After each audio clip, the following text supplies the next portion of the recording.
ouviram falar que as misericórdias se renovam a cada manhã. Por isso que é bom eu e você ler a Bíblia. Porque se você está passando por dificuldade, existem promessas de Deus para a sua vida. E se você não conhece, querido, a Bíblia diz: conhecereis a verdade vos libertará. Se você não conhece a verdade, então você não está dando legalidade para Deus libertar você, para Deus curar você, para Deus mudar a tua história. Mas por isso é necessário ouvir. Apocalipse 3:20 diz que eis que estou à porta e bato, se alguém ouvir a minha voz. Ele não disse se alguém vê a minha face. Ele não disse se alguém vê os meus milagres. Ele disse se alguém ouvir a minha voz. E aqueles homens, eles não viam, mas eles ouviam. E às vezes ouvir é muito melhor que ver. Ouvir a palavra de Deus. E eles ouviram que Jesus passava, que a palavra de Deus passava. E aquilo que eles ouviram foi o suficiente para que uma fé tremenda fosse gerada no coração deles. Por isso que a fé vem pelo ouvir. E aqueles homens, somente de ouvir que Jesus passava, uma fé começou a ser gerada no coração deles. E o que eles fizeram? Eles clamaram. Deus me deu outra revelação tremenda aqui. Eles eram surdos, mas eles não eram mudos. Eles clamaram, eles gritaram, eles falaram. Eles verbalizaram. Tem muita gente que ouve a palavra de Deus, mas não profetiza. Aqueles homens começaram a trazer à existência aquilo que não existia.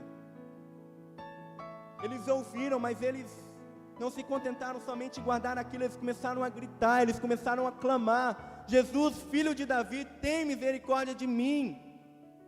E querido, a pessoa na vida dela chegar a um ponto para clamar é porque realmente está muito difícil. Porque tem dias na nossa vida que a gente ora e nada acontece, a gente jejua e nada acontece. Mas chega um momento na vida da gente que a única coisa que resta para a gente é clamar. O clamor é um nível muito maior, é um nível muito mais profundo. A gente tem aprendido aqui sobre os níveis de oração, oração de súplica, oração de agradecimento, oração ao nível de intercessão. Mas quando a pessoa chega ao ponto do nível do clamor, é porque ela está dizendo assim: Deus, eu não aguento mais, Pai, não dá mais. Eles falavam: filho de Davi, tem misericórdia de mim, tem misericórdia de nós. E quantas vezes na minha vida eu falei: Pai, eu não aguento mais, eu não consigo mais. Eu clamei.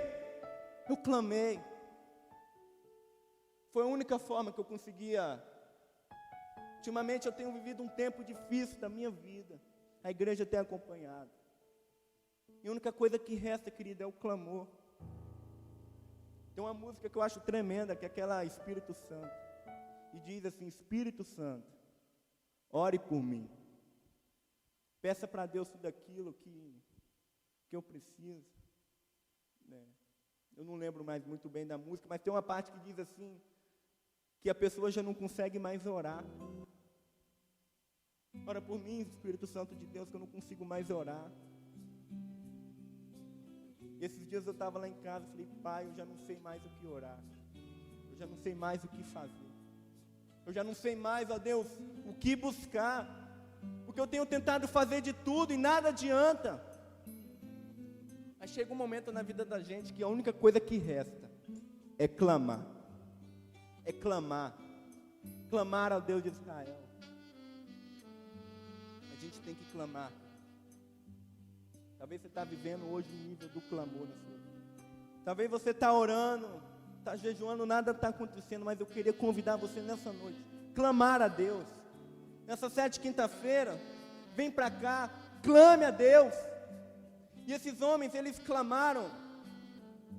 Na verdade, eles gritaram. Clamor é gritar. Eles fizeram algo extravagante aqui. Eles disseram: filho de Davi, tem misericórdia de mim. E tinha uma multidão ali. Imagina estar aqui pregando e vir alguém aí e começar a gritar: filho de Davi, tem misericórdia de mim. Já viveu num culto em que você está lá no culto e alguém começa a gritar, no meio de todo mundo ali, a igreja quieta, a pessoa começa a gritar.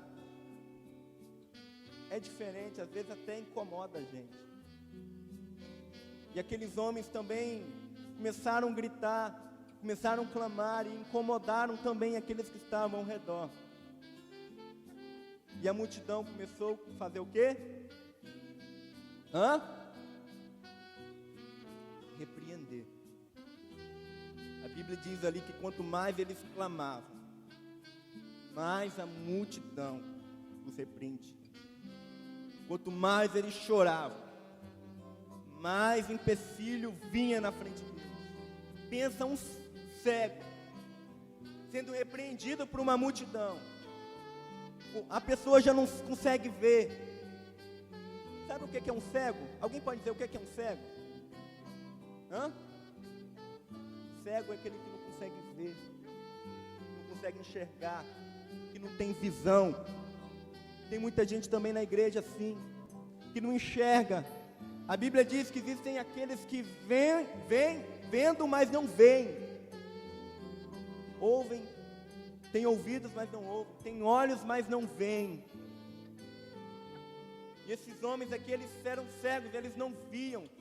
Talvez a maior alegria da vida deles, o maior sonho da vida deles era um dia poder ver quem eles eram, poder se olhar no espelho.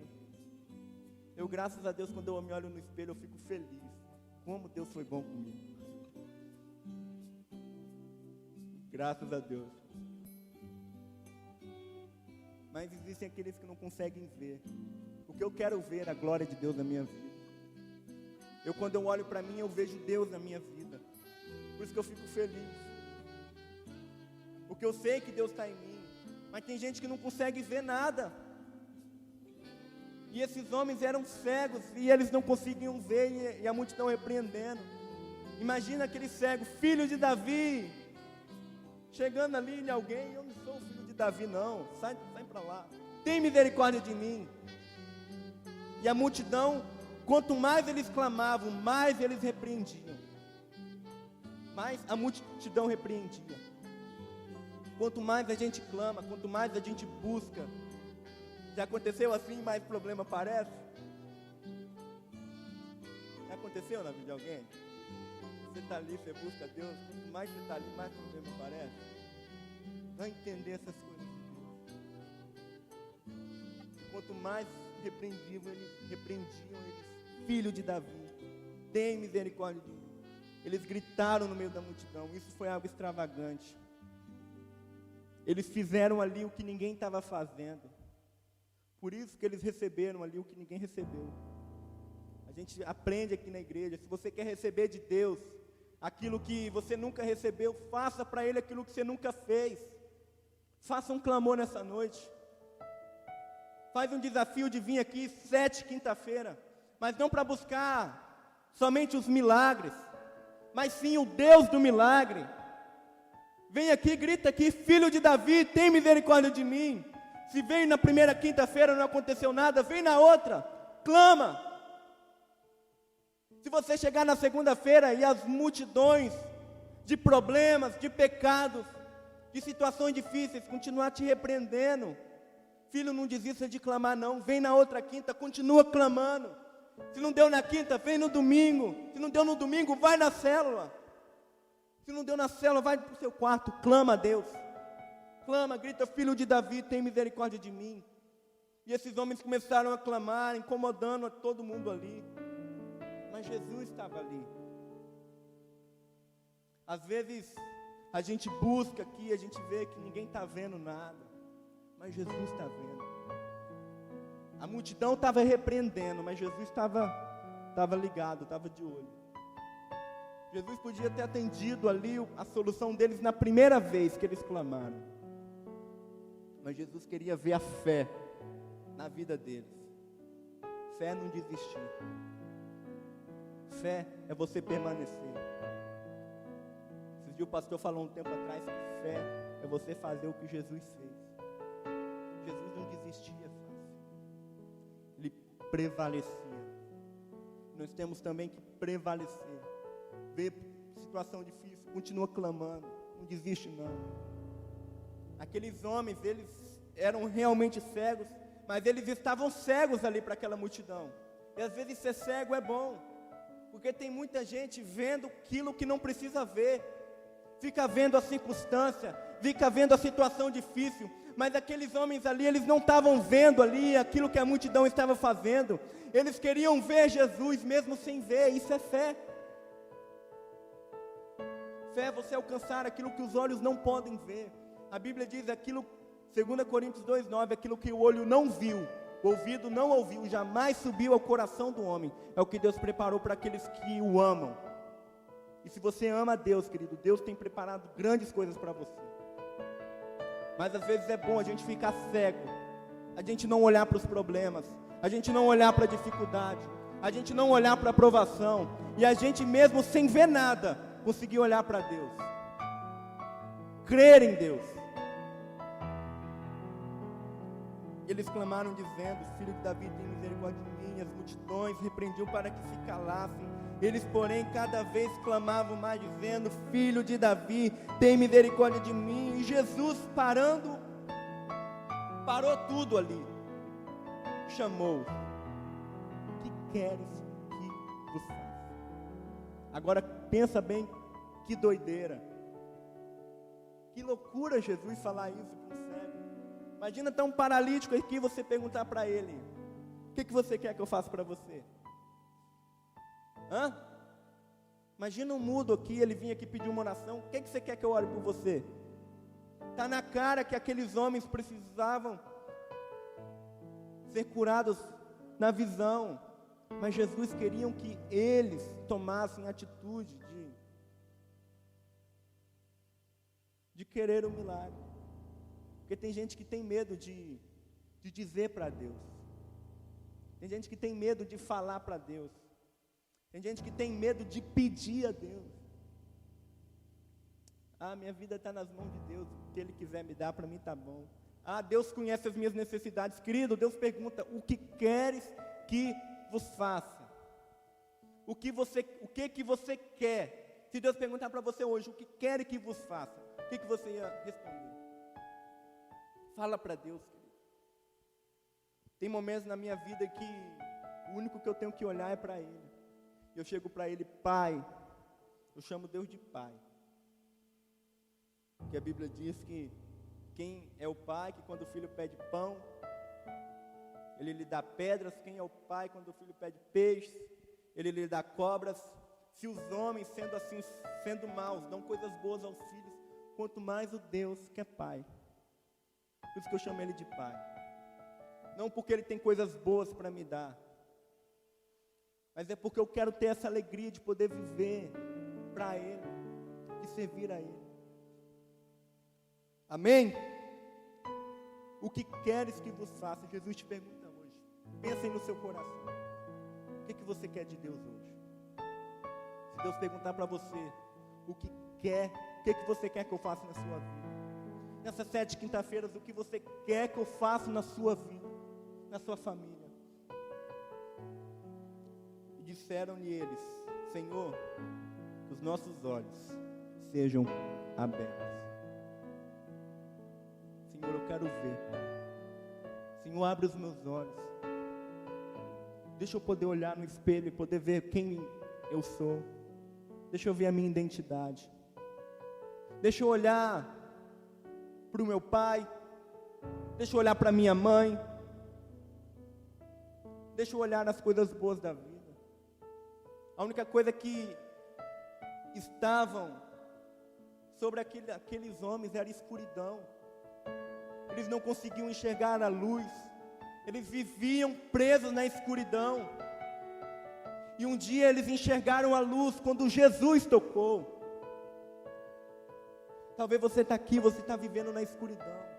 Um dia eu vivia na escuridão, mas um dia Jesus tocou na minha vida, e hoje eu posso ver a luz. A luz é Jesus.